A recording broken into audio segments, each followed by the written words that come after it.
بسم الله الرحمن الرحيم له معقبات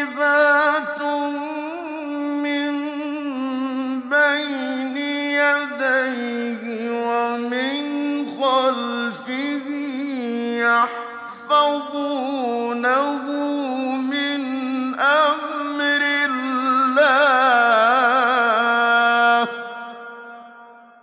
إن الله لا يغير ما بقوم حتى يغيروا ما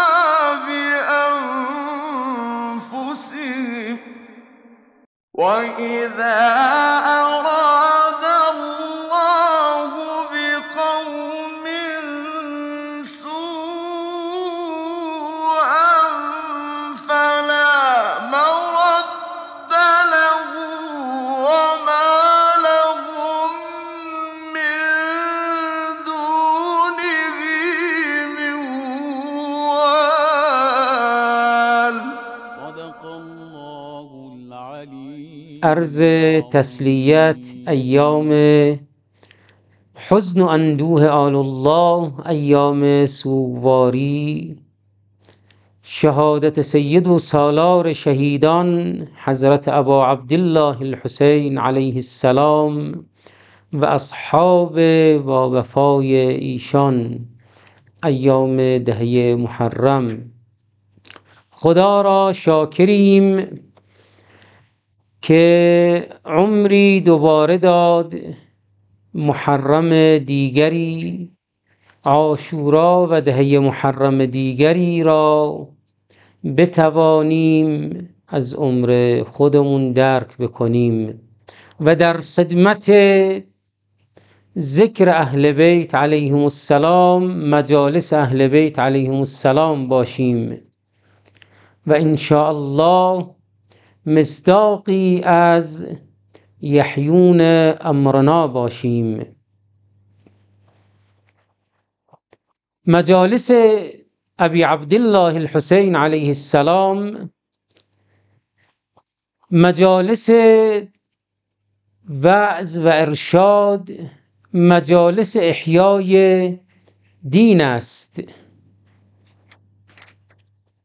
همونطور که این کلمه معروف است، اسلام وجودش، تأسیسش با نام مبارک پیامبر اکرم صلی الله علیه و آله و سلم قرین است، محمدی الوجود. اما استمرار این راه و ادامه دین، باقی ماندن دین مبین اسلام، دین اصیل و ناب محمدی، فقط با نام حسین است، نام ابی عبدالله علیه السلام است، حسینی البقاء. فلذا از خداوند متعال مسئلت می کنیم و از اهل بیت ائمه اطهار علیهم السلام مدد می جوییم که بتوانیم قدمی در معرفی و معرفت افزایی دینی و شناخت راه حسینی علیه السلام برداریم. چیزی که حائز اهمیت هست این که ما بتوانیم سبک زندگی خودمون را حسینی بکنیم و بتوانیم حسینی زندگی بکنیم. مهم این است که ما شعور حسینی داشته باشیم، نه فقط شعور حسینی.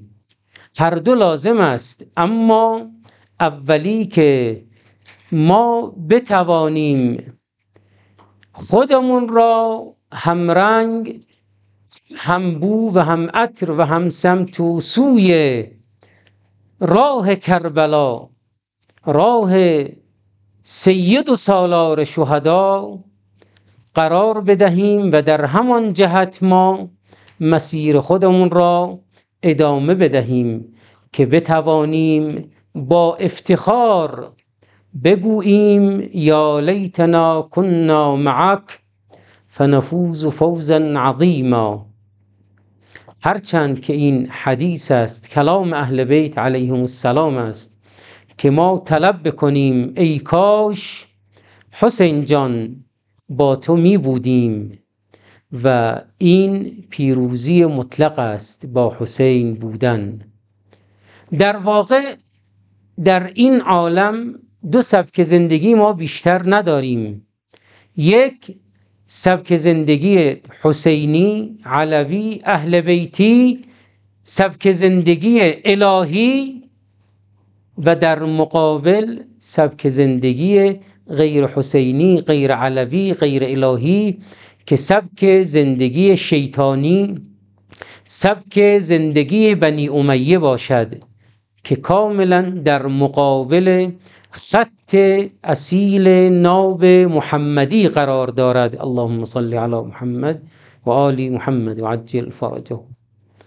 زمانی که دولت بنی امیه به اوج خود رسید، مغیره ملاقاتی دارد با پادشاه بنی امیه معاویه.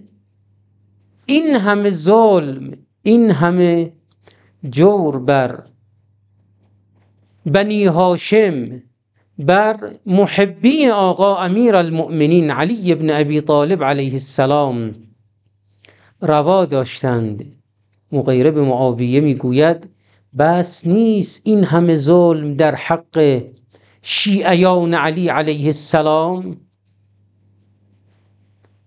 معاویه حیله‌گر در جواب چه میگوید؟ میگوید صدای اذان را مگر نمیشنوی؟ تا زمانی که بانگ اشهد ان محمد رسول الله اللهم صل علی محمد و آل محمد از صدای معزنه ها بیاید، من هنوز کاری انجام ندادم. الا دفنا دفنا، باید این نام اسلام ناب و اصیل را از بین ببرم. فلذا ما در مدرسه بنی امیه، سیره بنی امیه، ماکتی از اسلام بیش نمی بینیم. اسلام حسینی، آن مسیری که آقا ابی عبدالله الحسین علیه السلام آن را پرچمداری کردند و به دست ما رساندند، از ابتدا تا به انتهایش به داد مظلومان میرسد، در مقابل ظالم میایستد. فلذا آقا ابا عبدالله الحسین علیه السلام از لحظه اول اعلام کردند هیهات من الذله، هرگز زیر بار ذلت ظالم نمی روم.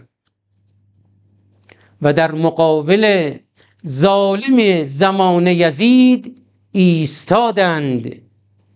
مثلی لا یبایع مثله.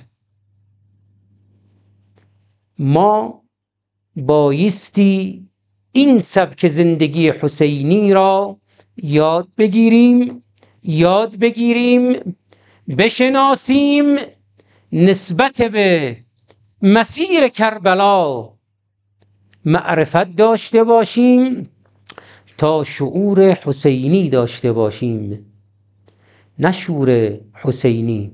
شور حسینی این که بیاییم در هیئت سینمونو بزنیم، شورم سینه بزنیم، لطمه هم بزنیم، گریه بکنیم، تمام شد.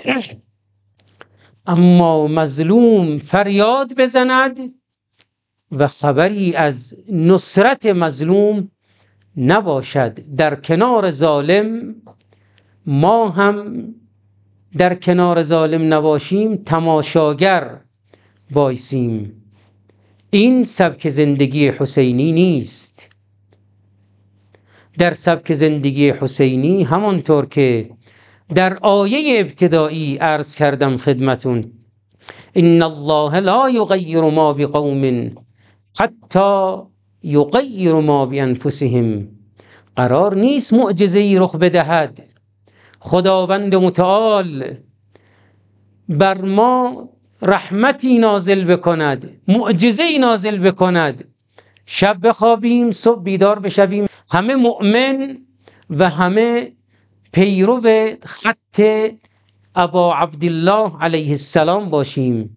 نه خیر، همچین چیزی نبوده و نخواهد بود، بلکه این من و شما هستیم، مردم هستند که مسیر سرنوشت خود را تعیین می کنند، مسیر زندگی خود را تعیین می کنند.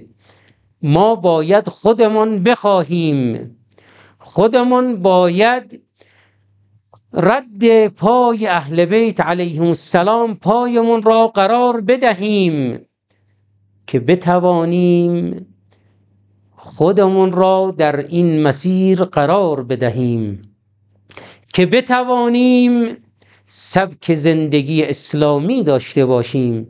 آیا تا به حال از خودمون سوال کرده ایم چرا باید دم از اسلام بزنیم، خودمون را مسلمان معرفی بکنیم، اما در عمل، در رفتار، در گفتار اینقدر با اسلام فاصله داشته باشیم؟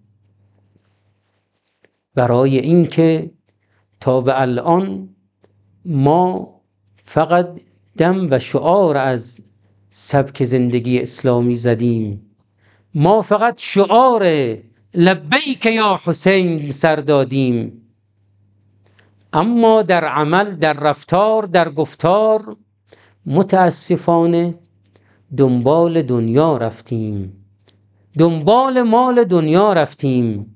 در این دنیای وانفسا فقط و فقط به فکر اضافه کردن اموال دنیای خودمان هستیم و بودیم،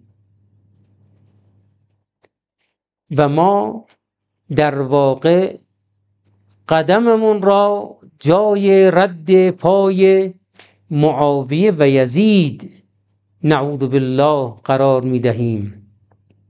در زمانی که ما لبیک یا حسین می گوییم و شعار یا حسین سر می دهیم و دم از سبک زندگی اسلامی سر می دهیم، شعار لبیک یا حسین را می گوییم، ما ناخواسته دنبال این دنیای پرزرق و برق رفته ایم. در زمانی که ما شعار لبیک یا حسین سر می دهیم و خود را از این شعار دور می بینیم، برای این که ما دنبال زخرف دنیا رفته ایم، زرق و برق دنیا را فقط می بینیم، در حالی که زندگی اسلامی، زندگی ولایی، زندگی که در آن فقط ولایت الله هست و فقط باید خدا را ببینیم، متاسفانه چشم از خدا بسته ایم و غیر خدا را فقط میبینیم. فلذا میبینیم زندگی ما این همه مشکل، این همه درجا زدن، این همه غرور، این همه تکبر، این همه منیت داشتن، من کردن، منت گذاشتن، این که کاری را انجام بدهم آیا برای من سود ریالی دارد یا ندارد. فقط این است، این می شود سبک زندگی بنی امیه، این می شود زندگی که معاویه برای ما آماده کرده و مسیری که ما را به این سمت کشانده. اما در سبک زندگی اصیل اسلامی، سبک زندگی شعور حسینی، همچین چیزی نیست، بلکه ما فقط باید خدا را ببینیم، ما سوی الله را نباید در زندگی ببینیم. فلذا ما اگر کاری را برای خدا قربتاً الی الله انجام بدهیم، دیگر اذیت و آزار دیگران، حرفهای دیگران، طعنه‌های دیگران، شیاطین برای ما اذیت و آزار حساب نمی شود. انشاءالله که خداوند متعال به ما عنایتی بکند که بتوانیم این راه را بشناسیم و قدم محکم و استوار در این راه قدم نهیم و همیشه این دعا را زمزمه بکنیم: یا الله یا رحمان یا رحیم یا مقلب القلوب ثبت قلبی علی دینک بحق محمد و آل محمد.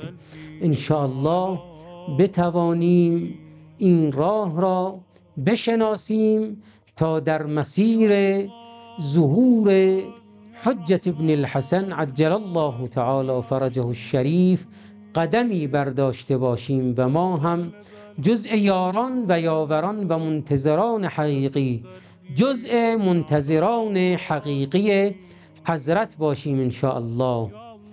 پس عزیزان، ان الله خداوند متعال هیچ قومی را داخل و باطنشان را تغییر نمی دهد مگر اینکه خودشان بخواهند.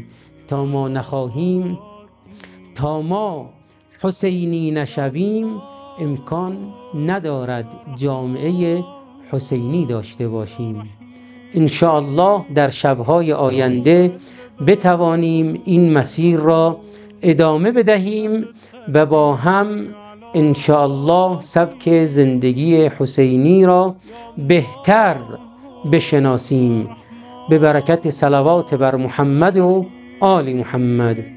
اللهم صل على محمد وآل محمد وعجل فرجهم. اللهم عجل لوليك الفرج والنصر والعافية.